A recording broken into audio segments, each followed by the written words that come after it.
Hey guys, Gear Fondler here. I wanted to show you my revised bit kit. I showed you my kit the first time, and it was using this CountyCom zipper pouch. For carrying, it was wonderful, but in actual use, the pouch was just a little bit too tight. Trying to get the bits and the drivers in and out was just too much of a pain, and it just wasn't useful enough. For carrying, it was great, but for actual deployment and usage, it left something to be desired. So I thought about it for a while and came up with a Kydex carry system that lets me get to the bits a lot easier. Here's the carry system that I've come up with. Break those snaps, slides right out, slide it right back in,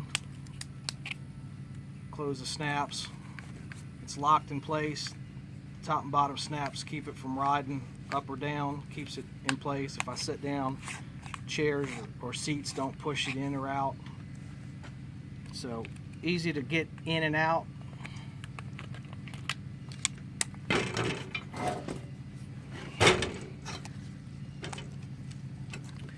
Here's the kit as it looks off the belt. So the snaps break, it slides right out. I've just molded these rails into it so that a simple slide procedure. Same with the cover, rails again. Rails on top and bottom, slides on and off. Put a little bit of a camber to it so that it won't slide past. And the internals are basically what you saw before.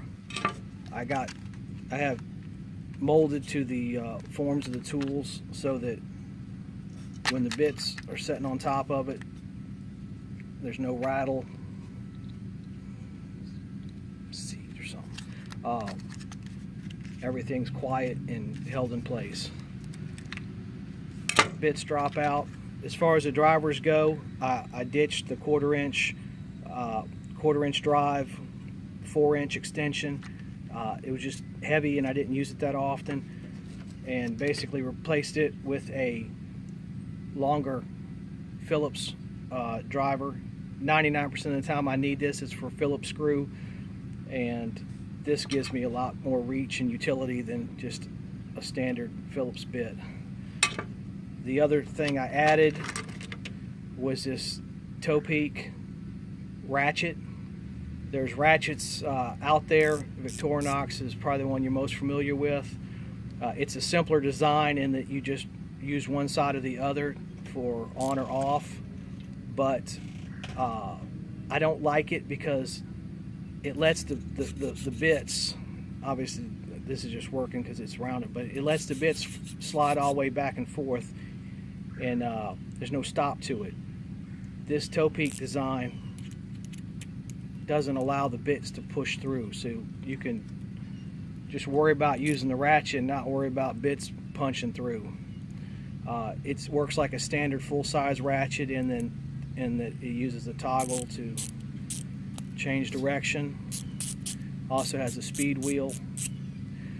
I've used this thing on some pretty heavy bolts and nuts and screws and things, and I have yet to break it. Now I'm sure breaking it's not impossible by any means, but I've used it with extensions attached and put a whole lot of torque on it, and it's held up so far, so I'm really pleased with it.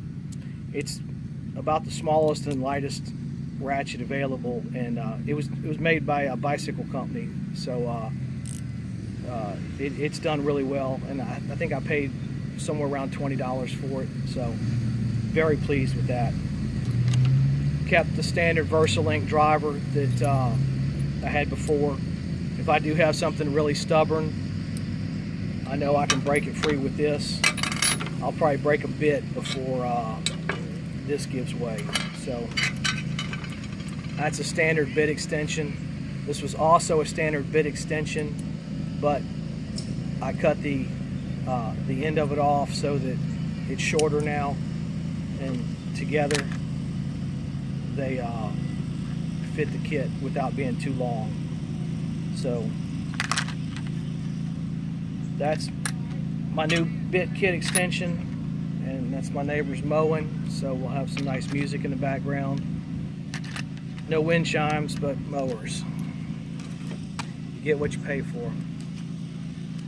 I'm the Gear Fondler, and I hope you enjoy watching these videos. When I come up with ideas, I share them with you guys, and hope you like them, and I'll keep putting them out as the ideas come to me.